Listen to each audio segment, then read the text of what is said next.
Good morning, everyone, and welcome to our latest cybersecurity webinar. My name is Tom Lees, Director of Engagement at Lawyer Checker, and I'm delighted to be joined this morning by Pauline B from the National Cybersecurity Centre. Good morning, Pauline. Sure. Thank you for joining us. Many of you will have heard us talk in previous webinars about the role of the NCSC in helping businesses of all sizes tackle the challenge of cyber. We're very fortunate to have Pauline's wealth of knowledge and expertise with us today, and she's going to share with us a threat update, talk about some growing threats. We're going to take a look at home working, all in the context of the legal sector, as well as looking at insider threat, and we'll also answer any questions you might have for Pauline at the end. So obviously we've got the chat function on the right hand side, so just by the way of a bit of housekeeping, any questions you've got, please by all means just feel free to fire them into the chat, and we'll be happy to answer them as we go along. The session will obviously be recorded, and we will distribute that to you afterwards this afternoon, along with anybody who registered but maybe couldn't make the session. If any of you are wondering why Pauline is not on cam, the National Cybersecurity Centre obviously protect the identity of their staff for obvious reasons. So Pauline will remain visually anonymous, but not verbally. So Pauline, that seems a nice point to be able to hand over to you. So as Tom said, I'm Pauline B. I am a cyber consultant and also sector lead for broadcast media and space sector within NCSC. But fortunately for us, we actually get to help out other sectors as well. So I've done quite a bit with the legal sector now. So today I plan on doing a bit of a threat update, telling you what's current. I'm giving you a few examples there of what happens. So ransomware, first of all then, is when malware infiltrates your system, it encrypts it, and then it asks you to pay, basically, to get it back. So the double trick here is that the extortion of your information and the request for money comes hand in hand. Generally, we say threat actors do not just lock your information, demand money. They'll download a copy of your system, and then this acts as a better bargaining tool for them to extort your hard-earned money from you. We have, in the past few weeks, seen a number of ransomware attacks where a company, one in particular, where a company decided to pay, and whilst the payment was being negotiated and organised, the criminals put all of the information on the web. The company not only lost their money, they still had the data exposed. And if it's personal data, then the Information Commissioner also gets involved, and that brings other legal ramifications there. So paying a ransom is never a sure thing. As I said, by paying that ransom, it's no guarantee that you'll actually get your data back, or that it won't have been tampered with or exfiltrated or sold onto the dark web. NCSC and other law enforcement establishments do not recommend paying generally, although this is always a business decision, but just to make you aware of the pitfalls there. So looking at supply chain, trying to actually secure the supply chain is an ongoing effort for us in NCSC. It's always a big topic. We've seen an increase in suppliers being attacked to gain access onto other systems, and this is a common route then for a lot of people. So my warning there is be careful who you give system access to outside of your organisation. Securing the supply chain will be ongoing for an infinite number of years. There are always changes to suppliers, so it's always difficult to say that your supply chain is secure for anyone now. I mentioned here the SolarWinds attack. A group there believed to be Russia's Cozy Bear gained access to US government and other systems through a compromise update through the SolarWinds Orion software. Most of our organizations aren't prepared for this sort of supply software supply chain attack, and they actually infiltrated and put code into the update. So their customers then of SolarWinds downloaded the software thinking it was a normal update, and inside there was the malware then that actually infiltrated then across a number of systems. It said previously on the SolarWinds website that customers included 425 of the US Fortune 500, the top 10 US telecommunications companies, the top 5 US accounting firms, a number of branches of the US military, the Pentagon, the State Department, as well as hundreds of universities and colleges worldwide. The SolarWinds attack rippled across the world, and it did affect a number of UK establishments as well as the US, mainly in the US, but say there were quite a few affected in the UK as well.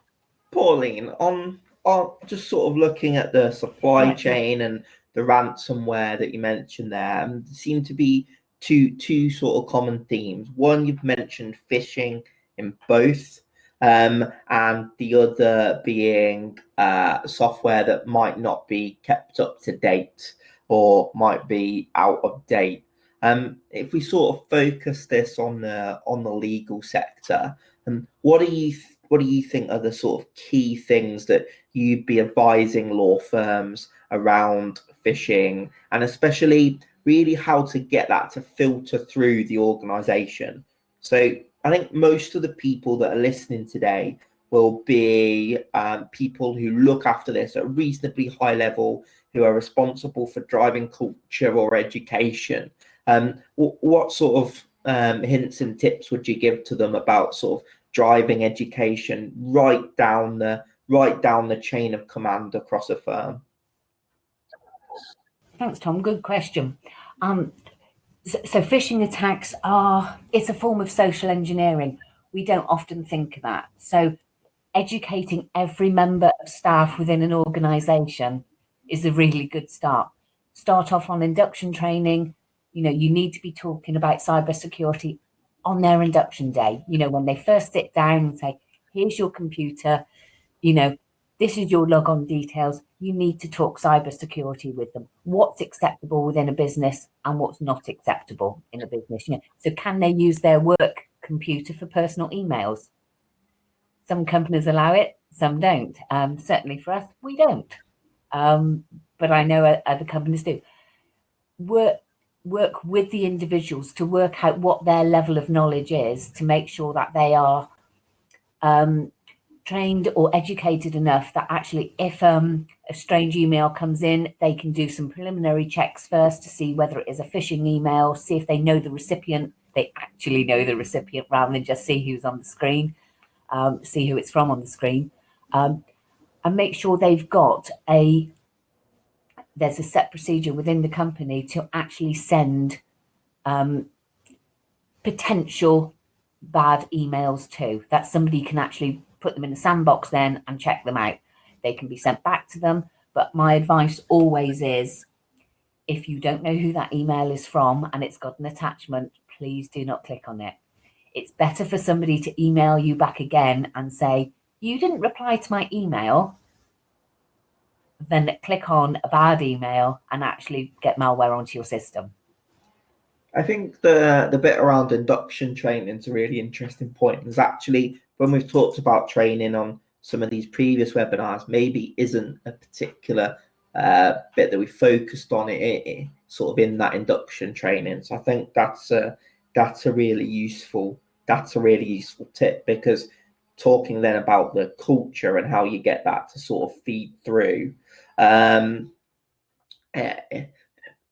is it the culture starts there. So I think that's really useful.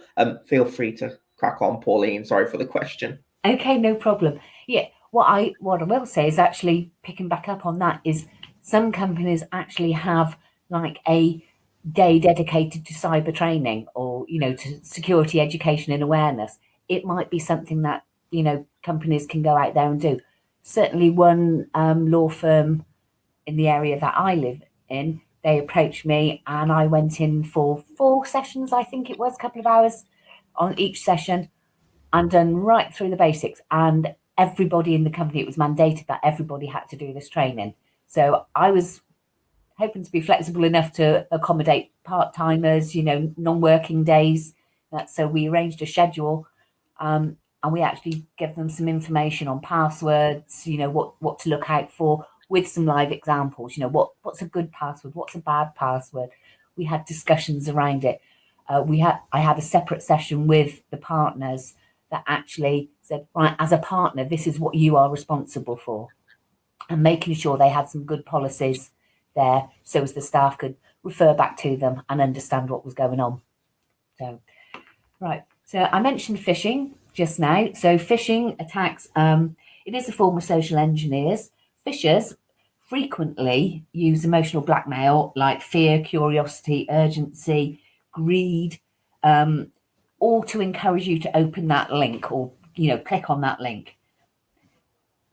The phishing emails are actually designed to look like they come from a legitimate company. So, your own company could be being used, and they could spell the name slightly different. If you have 2 L's in your name, they may use one. Now, to your customers, they just see the name of your company. They don't always notice how many letters there are in the name. It looks visually, it looks right. So they could then send money for house purchases, or they could start liaising with an attacker, believing it is the actual company that they're dealing with. Sometimes it's not. We actually had the question sort of from Nigel, good Pauline. He says, we often receive requests for conveyancing quotations by email. Some of these are obviously suspect, some may not be so clear. What benefit is this to a fraudster? Well, one of the benefits to a fraudster is if you reply to that quote, that the fraudster has potentially got your email signature. So when they're trying to carry out the impersonation, if the fraudster can use that email signature to obviously make that email appear more genuine to the individual that it's going to, and it's probably going to be around the redirection of funds, that increases the chances of that attack being suspicious. That increases the chance of that attack being successful. Other reason, Nigel, that you may receive those and what benefits there are to a fraudster, there may be legitimate attempts to purchase properties fraudulently. But one of the most common reasons is to try and get someone to reply to receive your signature. So I always encourage firms, especially when they have their out of offices on, to make sure their out of office doesn't include their actual signature, just to make sure the out of office includes like an auto message.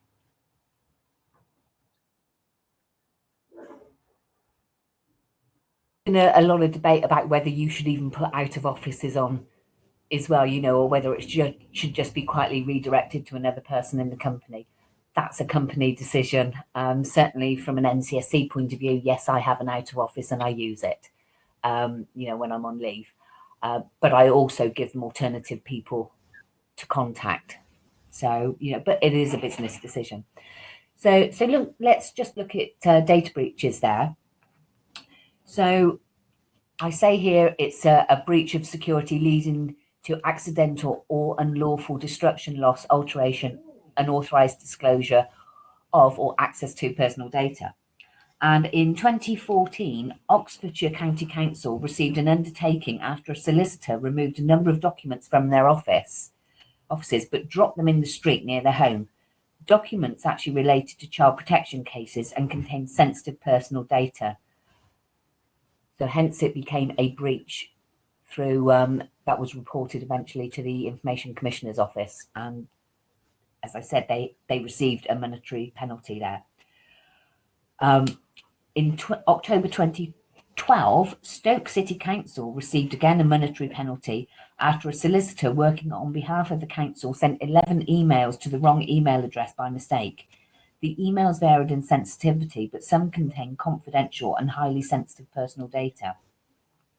So this is where you really do have to be careful about who you're sending emails to as well. It's not just about receiving them in, it's also about who you send them out to as well. In one of the SRA risk outlooks, I think it may have been 2018, Pauline, there was a case study around CEO whaling fraud, actually, where a member of the HR team sent a whole heap of personal data to a fraudster. And those people actually became the victims of some identity theft. So that's quite a well-known one that's been in the legal sector before. All on the data breach was effected on the back of a phishing email. Breaches are, but say the Information Commissioner can fine companies up to £100,000, and for some companies, that would bankrupt them. So it's really important to actually, as I said, a few minutes ago, train, educate your staff. User awareness is really important, because actually the fines, and you can have cyber insurance, but actually some of it is not cyber. It is just insurance you need. So moving on, you'll see on this slide, we'd all like to think that home working is sat on a beach with a laptop, but in reality, it's the bottom picture. We're sat at home somewhere with a laptop and a phone. So as probably some of you we were sent home to work on March 2020. A few of us will be straying back into the offices as we sort of like unlock, but for some, working in the office will be very different, and it will be quite challenging. Your organisations may now be looking at hybrid attendance, with only, say, being in the office 2 or 3 days per week instead of the 5. So it's really important to get that home working policy for your organisation right.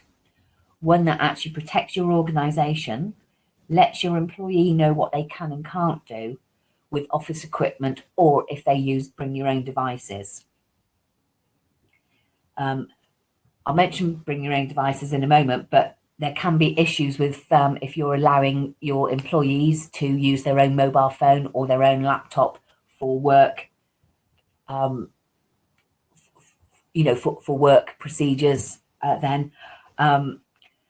This could be anything from patching and updating to linking in with social media, other family members using it. But I will tell you a little bit more about that. So mobile working and remote system access offers great business sense. There's no denying that at all. But you have to be careful. You have to weigh up that risk from what you require from a business to what you actually require your employees to do. So the loss and theft of a device. Mobile devices are highly desirable. They can easily be sold on. They're really easy to clean and resell. Being overlooked, so if you're working on a train, be aware of your surroundings around you. It's really important. You would be surprised at how much you can read from one seat on a train on somebody's laptop.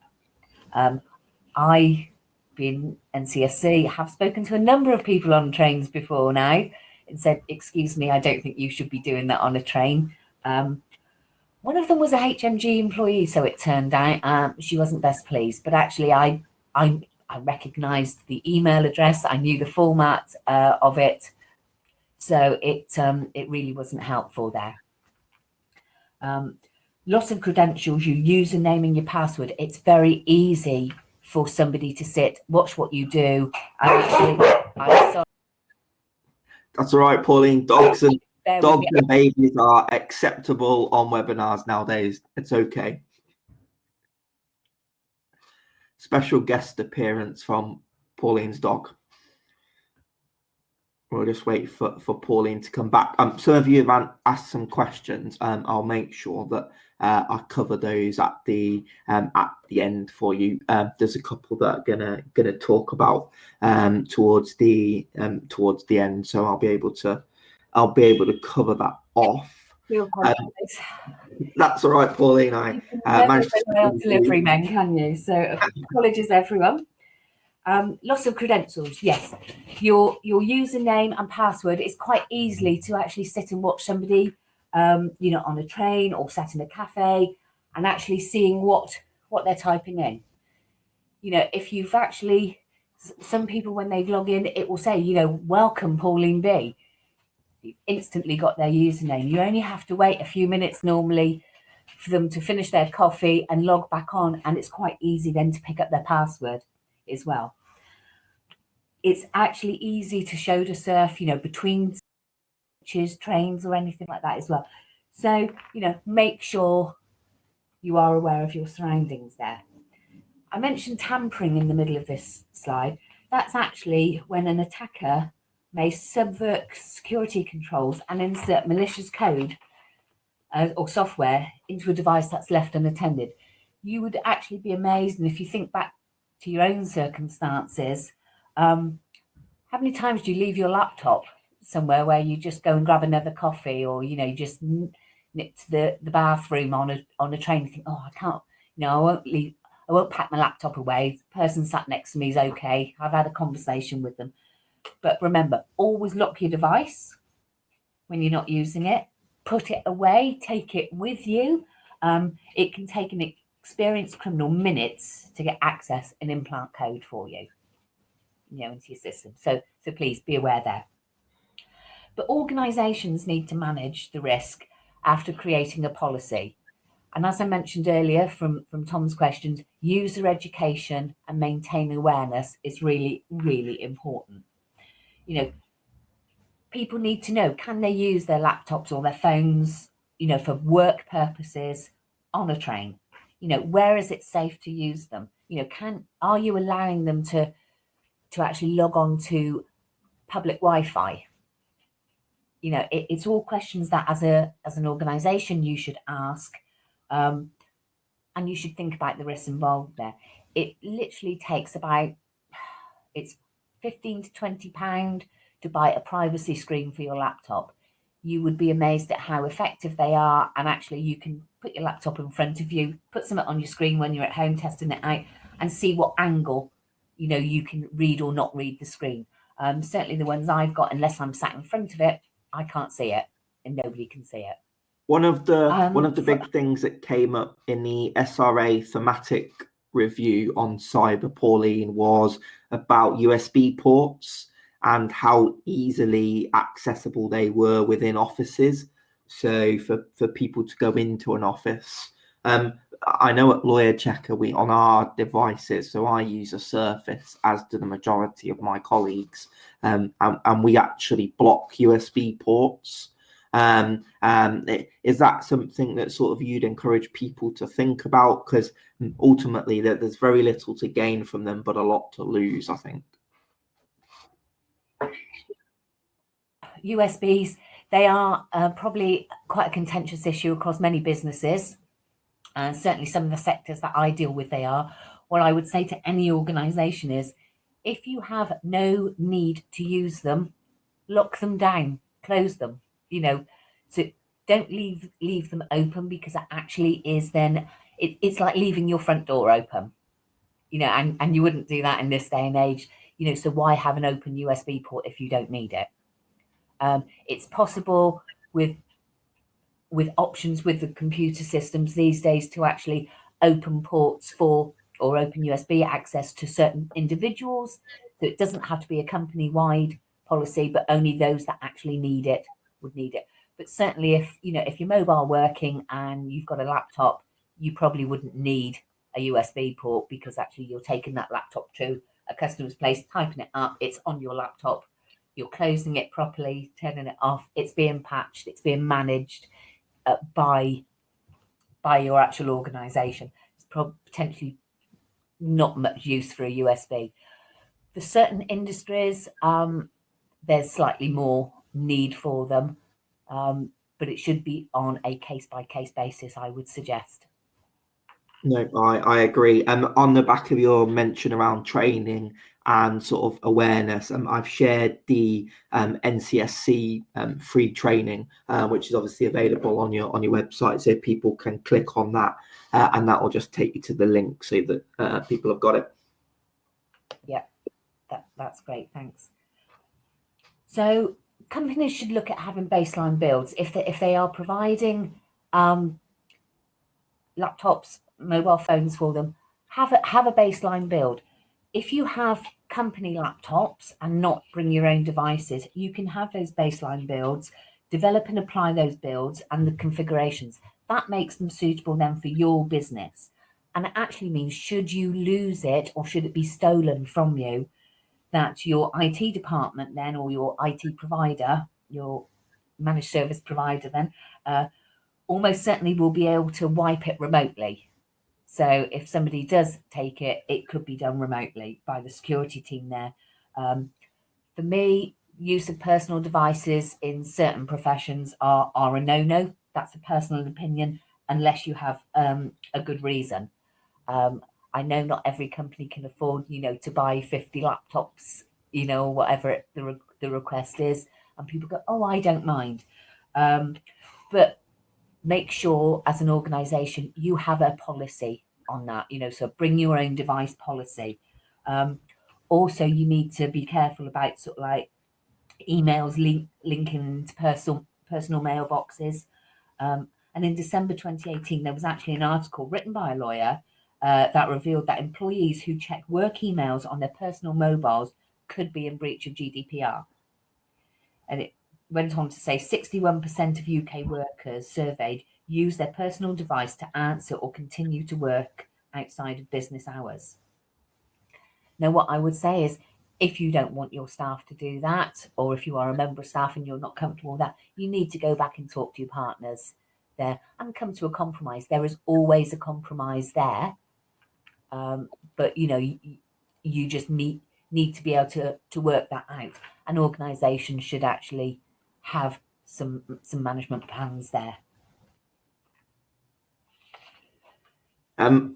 Just while we're on homework and Pauline, obviously, IASME, who look after the Cyber Essentials Plus certification, released some guidance about a month and a half ago, which is a little bit more incorporating home working and sort of home devices to sort of clear this up, which I thought is quite interesting. So we're already starting to see now a bit of a cultural shift in some of the accreditations, sort of focusing on the fact that this is the way that people work, and lots of people can continue to work this way. So I thought that was quite interesting that they've sort of updated some of the criteria.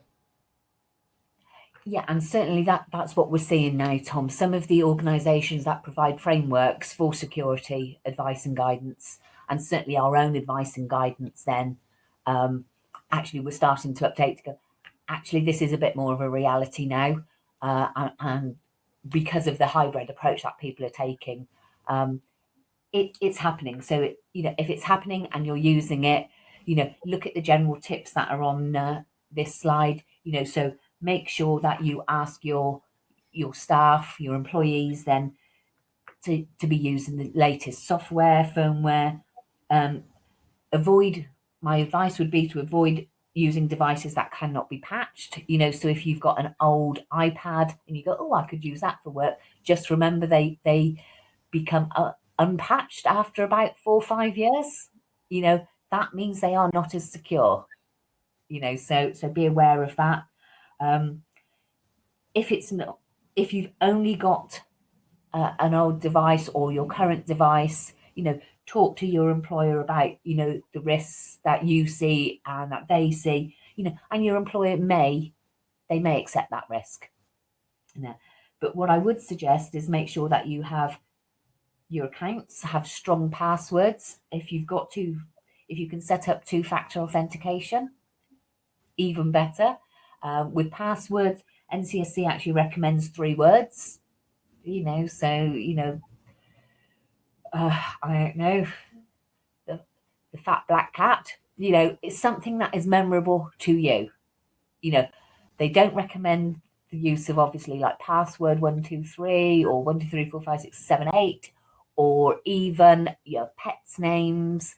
I've had people quoting me before now with their online banking that for their Halifax account, they use Halifax with their date of birth. and then he used his Barclays with his date of birth for his Barclays account. And it's like, okay, so A, you've just told me your password, but B, that's an easily guessable password, so make it something that is unique to yourselves, and is not likely to be picked by somebody else. It really doesn't take, if you're that way inclined, long to crack somebody's password. We've in previous webinars, we spoke quite a bit about two-factor authentication and the layer of protection that creates, especially for law firms in conveyancing. So there's a big focus, and there has been for some time now, if I'm honest, on criminals obviously impersonating the emailing the client, requesting the client to pay deposit funds, and that anything you can do to help lessen the impact of that, which two-factor authentication can do, because it means that they ultimately probably can't copy your exact domain, and it's probably going to be a slightly different domain, and that's obviously going to reduce the impact. We spoke quite a bit about that. Clive here has asked, what's the view on routine password rotation and password managers? I know there's a good bit on the site around password. There's a password manager's guide, isn't there, Pauline?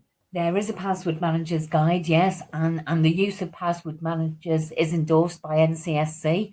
For our own systems, we're not on a 30-day changeover of passwords at all. We stick with the same one for, I think it's 90 days plus now, depending on which system I'm on. So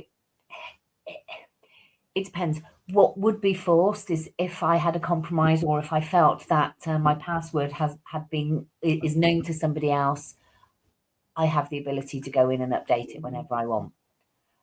Certainly from my own personal view, my own passwords on different, not my work systems, but my home stuff, I do change regularly.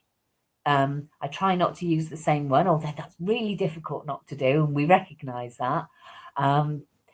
But do not use the same password on your, on your personal bank account as you do to get into your system, because that's the first thing that an attacker would try. But passwords, if they are strong and they are good, then there's no need to change them. The latest route or the latest advice is there's no need to change them as frequently. So NCSC has some, as Tom said, has some advice on that, and the use of password managers as well. Some are better than others, but make sure it's something memorable, because the last thing you want to do is every time you go into an app or a piece of software is you don't want to have to reset it because you can't ever remember it. So make sure it's memorable. Say NCSC recommends 3 words, two-factor authentication as well. So as you get that extra layer of security there is really important as well. The other key thing to remember is only to use approved software. Now, if you're looking at an Apple device, Apple only allow approved software from their store, but this is very different on Android phones. So we've recently seen some targeting of Android phones where it sends you a link. The link is actually malware, and it says you want to, download I don't know, a piece of software. We'll call it Project A. And you go, oh look, they're giving it me for free. I'll click on that link. It's free. It's $2.99 if I go on the store. That link contains malware. This infection only affects Android phones, because Apple Store won't allow it. So you need to be aware of things like that. If you've got firewalls and antivirus, please make sure on laptops and phones and things they are switched on. So when you first get your mobile device, go through the settings, have a play, make sure the right settings are turned on, and please remember to back up your data. If you are using a personal device, you've brought your own device in, make sure that the important documents backed up in case something happens to your device. This means that getting the documents to the appropriate place within your organization and not actually leaving them on your device. I can say we've all done it, but I'm not allowed to, because I'm not allowed to use my personal device. I'm not even allowed to take it into the building. But remember, if you're writing something on a train or sat in a cafe with a coffee, or or sat in the park thinking I'm home working, but I'm having bits of medicine, it needs to go back to your home organisation, that document. So whether it's somebody's conveyancing documentation or a will that you're drafting for somebody and you've done it at home or wherever, it needs to make sure that it is back on the appropriate place within your organisation, and it needs to make sure that it's synced. Please, as well, on this one, make sure you use separate accounts for business and personal use. It's really important. And what it will do is help avoid that accidental loss or loss of the sensitive information, being seen or shared with others inadvertently. And again, protect your Wi-Fi. Make sure your Wi-Fi has a password and that the protection is turned on there. If you're unsure how to do that, consult your IT department. And the additional thing then is whether you have a VPN, so a virtual private network. Certainly for my phone and my laptop, my works ones, I have a VPN. For my own personal phone as well, I have a VPN. I'm going back to the phishing bit again. Be really careful if you're home working with phishing attacks. When you're in the office, it's easy enough to go, has anybody else in this email? Has anybody else had anything like this? So, you double check with somebody. When you're at home, you've generally got nobody to double check with. So if you are unsure, please don't click on it. Send it into your IT department without having opened it properly. Send it in, get somebody to check it out for you. And if you're in any doubt or your IT department doesn't provide that service to you, my advice, just don't do anything with it, please. Certain companies say just delete it. People will email back if it's the correct people trying to get hold of you for something. They will email you back, and generally they do. And I think from my perspective, Pauline, if firms are sort of looking at that guidance and think, well, how do we pull this all together? Let's look at So we've identified areas we can improve or we want to focus on. A great way of pulling that together is to go through the journey of becoming Cyber Essentials or Cyber Essentials Plus accredited. The big advantage for law firms in doing Cyber Essentials Plus is obviously the fact that there is an independent audit that is carried out. So someone will do an external vulnerability scan on both internal as well as external devices.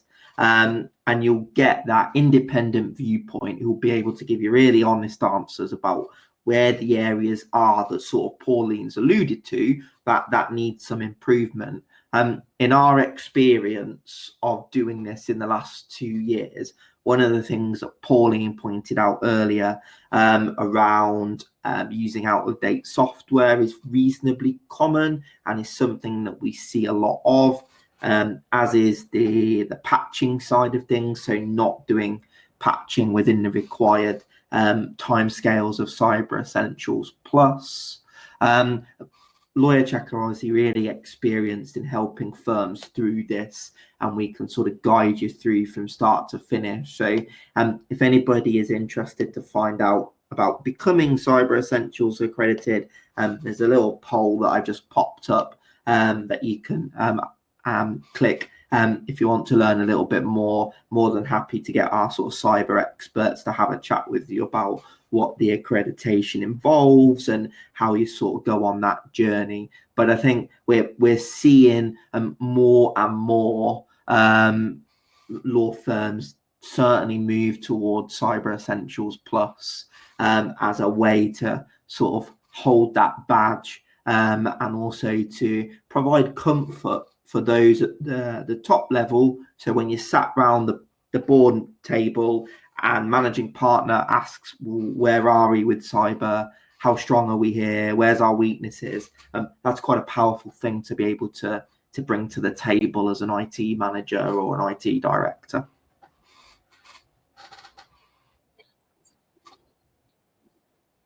Insider threat there. Security culture is a set of values shared by everyone in an organization. It determines how people are expected to think about and approach security. So the benefits of an effective security culture include employees sort of like feel engaged then and take responsibility for security issues. There's a certain level of compliance with protective security measures, and that tends to increase. But the risk of security incidents and breaches is reduced by encouraging employees to actually think and act in a more security conscious way. And employees then actually become more likely to report behaviours or activities of concern. So the Centre for Protection of National Infrastructure, so CPNI, most of us, defines an insider then as a person who exploits or has the intention to exploit their legitimate access to an organisation's assets for unauthorised purposes. So CPNI have developed a personnel security model based on 7 core elements: leadership and governance, insider risk assessment, employee screening, ongoing personnel security, monitoring and assessment of employees, investigation and disciplinary practices on the response side, and security culture and behavioural changes. Further information is actually available on their website, but actually you'll see from the picture there, 50% of organisations suffered operational disruption due to an insider threat. Now, an insider threat could be it could be anyone, So what I'm saying here is, think about who has access to your building, who has access out of hours to the building, who knows the alarm codes, how often is that alarm code changed? If somebody leaves under a cloud, for instance, and I mean the proper cloud as opposed to a virtual cloud, are locks changed? Is the alarm number changed?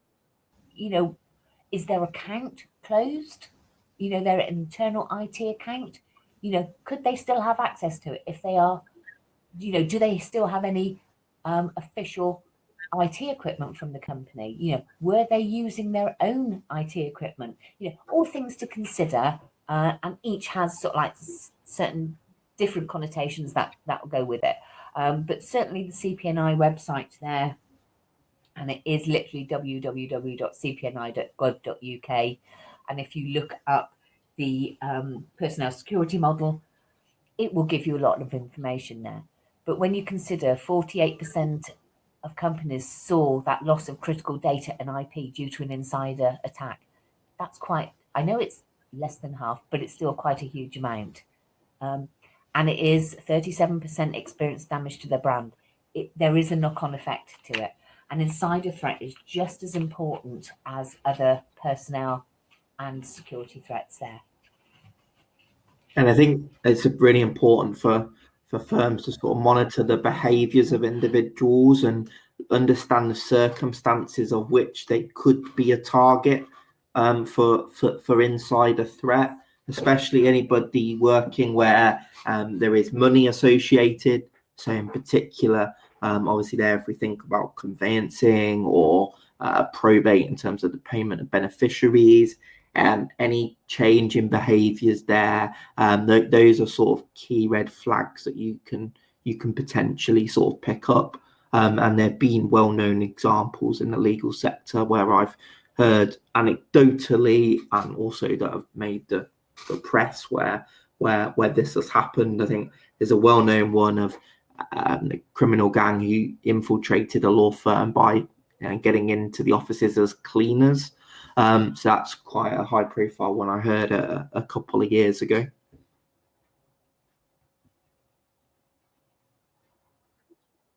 So here I just have a snapshot of some events that I've actually highlighted that have happened in the legal sector. You will see all of these are US. The US are quite good at sharing bits of information. We in the UK do not share quite as openly as that, but certainly not on the open web. That's quite interesting, Pauline. Why do you think that is? I think it's probably a very British thing. We don't like saying how bad we are at things or where, what's happened. Certainly with these guys, it's an open source information. We take a lot longer to investigate as a country. some of these things. So certainly the March ones, and the 2021 ones probably wouldn't even have come through the main systems by now, because we would still have been identifying exactly what it was. The US tend to report early and say we've been hit, but then they don't have any details. Whereas in the UK, we don't go out quite as early saying we've been hit until we've got some details. I'm with you. And remember, any incidents that you come across within your organisations, you can report them to the incident management team in NCSC. The address is on our website there, and I can get Tom to send that out later. So all of these firms, and what I wanted to highlight with these, were hit by ransomware. So with data stolen, then reportedly it had all become available for sale on the dark web, on different forums. Now bearing in mind, many legal firms offer a broad range of legal services. So the threat is not just restricted to specialist firms. It is legal firms, but it doesn't matter what area within the legal profession you're doing, you could still be hit by the same. Fines for data breaches, and certainly which is the other part, what happens there, can be high and could impact on the functionality and ability of the firm. With personal data usually involved, the fines are often higher, especially if A, the company has not taken the right advice to protect that data, and B, not reported the breach to the Information Commissioner's Office. So my personal line there is, it's better to report it than not report it. If you are found to be guilty then of negligence, your fine will hopefully be slightly lower because you have reported it.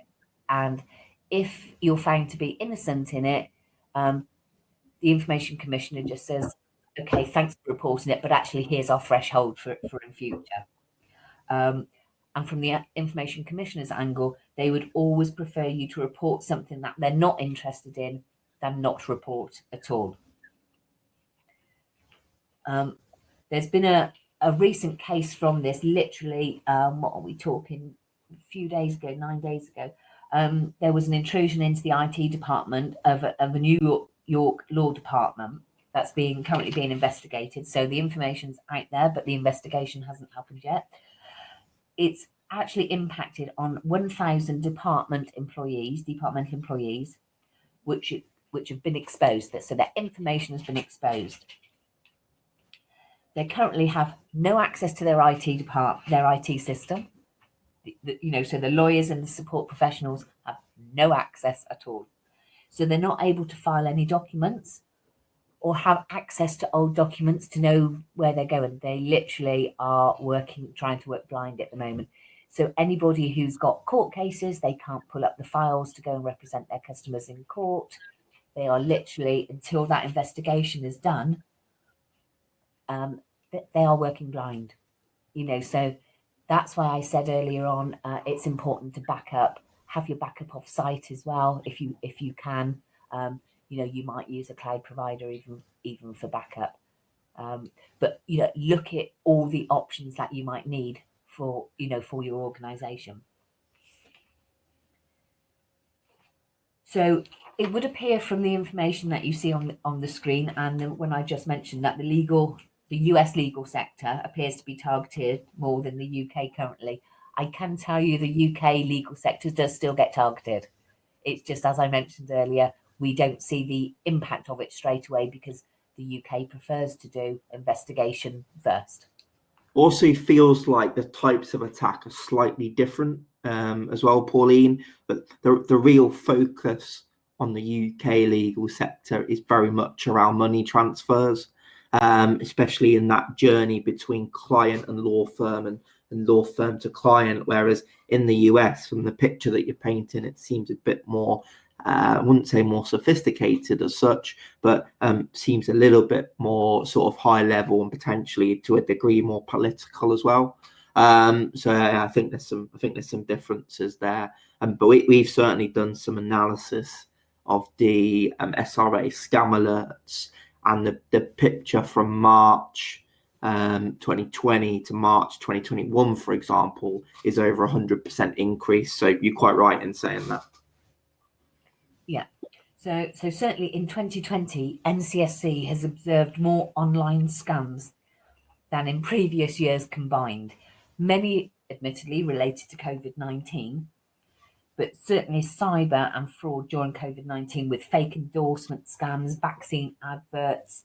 There were 122 phishing campaigns that linked to the NHS just in 2020. The previous year, so 2019, there were 36. The SolarWinds attack, there 180,000 customers affected. We believe, as I mentioned earlier, Russia was attributed to it, but the attack method was through an update, a software update. So when you update your systems, or when they updated their system, it allowed the attacker into the back door of the network. It's really important then. We have seen a massive surge in ransomware. That has a huge impact on organizations and individuals. Recently, and they've been in the news, we've had Redcar and Cleveland Council. The recovery cost there was £10 million plus. They had a loss of service for a week. So the example I mentioned, that happened a couple of days ago. Well, there's also the Hackney. Yes, that's it. One, because that's still impacting conveyancers now. Yeah, in terms and of a lot of the personal material there appeared on the dark web from the Hackney Council one. The Colonial Pipeline one, which happened in the States, I think it was last month, they actually paid a ransom. They paid the ransom, $4.4 million. Fortunately, most of the money, and I say it's 3.2, I think, $million, has actually been re-seized by the US Ministry of Justice. But there's still quite a considerable amount of money out there that the perpetrators managed to gain. They will target high profile, but if they can't get high profile, they will target anybody to get money. We're seeing a huge rise in ransomware, especially if you're working at all with the education sector at the moment. Universities, colleges, schools, even some primary schools have been hit by ransomware attacks. And there's not a huge amount of money in the education sector, just sat there anyway that's not being used. So it's the warning. It's there. It's out there. So moving on to my last slide. So where can we help? Where can NCSC help you? So within the topics guidance, a business can find out what the best practice is, how to implement it, and what it will actually give you. I've put the web link there, so you can type in www.alltopics-ncsc.gov.uk. You can even just put in www.ncsc.gov.uk. And we look at everything there from, as I say, access control through to exercising. And if you want to test out your resilience of a given topic, try looking at the exercise in a box page, which I think Tom's probably briefed you on at previous webinars before as well. It's been mentioned, but you can then go through various different scenarios and test your business policies out. You should be able to test out, the impact that if you were attacked by a ransomware attack or a phishing email, it brings in the right people. It actually asks you the right questions. The exercises all vary in length. They can be run internally with no further input from NCSC. All the information that you require is actually in that exercise. There's also something that we've just recently updated and released, and Tom actually mentioned it earlier, about managing partners in that. And we've got something called the Management Board Toolkit, which asks directors, senior managers, some key questions about things that they should know about security within their company. Who owns the risk to your company? Is it the person who manages your IT system? No. Is it the managing partner? Potentially, yes. Is it all of them or one of them? It will depend firm to firm. But that toolkit, for the Management Board Toolkit, actually ask some really pertinent questions that a management board or partner should be asking within a company. So I'm going to stop there. I hope you have found it interesting. Some of it, I admit, may appear a bit of a bleak picture at times, but NCSC is fighting to make the UK that safer place to live and work online. And with your help, you can, we can get there. We can get there. I've put a couple of links up on the top of this slide. If you get phishing emails, you can forward them straight to report@phishing.gov.uk. That is an NCSC link. We can then take them down. If you get scams on your phone, and there's been a lot recently, and I know somebody has, or a group of people have just been they've gone to court and they've gone to prison for like DPD scams, parcel force scams. I still had a parcel force one on my own phone the other day, but there is a text number 7726, and you can forward that. Well, I don't think you forward it. I think you text 7726 and you give them the information of the number it's come from and the time. All mobile operators use that same number of 7726. So regardless of what network you're on, it can be picked up and they can do a takedown action on it. So there's a couple of lights at the end of the tunnel then. But thank you all very much for listening and let me speak to you today. And thank you, Tom, for sorting it all out and arranging it for me. No problem, Pauline. I think that's been really useful. And we've got one final question I don't think we've covered, because I've tried to do most of them as we go along, which has been, where do you draw the line on buying additional domains close or similar to your main ones? The list is endless. I've got a view on that, but I'll let you go first. Say that the list is endless. And no sooner you think you've got all of them, there'll be some others created. There are several people out there that you can buy domains from. I don't think you can actually draw the line on it. For me, I think from a law firm perspective, that I wouldn't be going around buying up all domains that look similar to yours, because there's an argument to say if you buy that domain, something happens through that domain that you're effectively owning the liability. I think some of the recent guidance has been not to buy up domains and to only have domains that you actually need. Someone made the point in the chat earlier on that actually companies should look at setting up things like SPF and DMARC correctly to help mitigate this issue rather than buy domains, which is absolutely spot on. That's the sort of direction of travel that you should be focused on there, rather than buying domains. It is, yeah, and I would agree with that. It's endless. You could almost spend as much money buying domains and maintaining those purchases. You could almost employ another member of staff with what they all cost.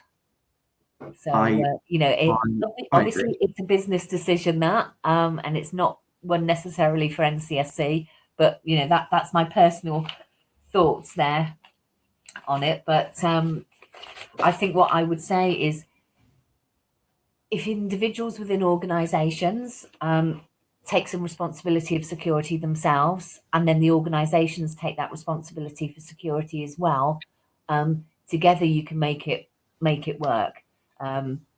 If somebody should click on the wrong link, it's user education and awareness that they need, and that needs to be company-wide, company levels, all levels.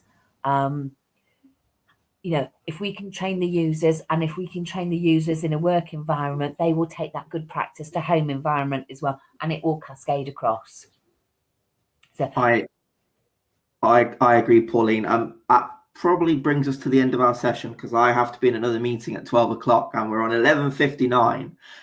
So I just want to say thank you so much for your time and for giving up an hour to sort of come speak to our audience today. I hope people have found that useful. I know I certainly have. So thank you very much for joining us, Pauline. If anybody's got any questions that we haven't covered off, just feel free to ping me an email through the registration link that you received, and I'll be happy to answer it that way. But for now, I think I'm going to say goodbye. Pauline, thank you so much. Thank you, Tom. Thank you, everyone. Cheers. Bye-bye, everyone. Thanks. Bye. Bye.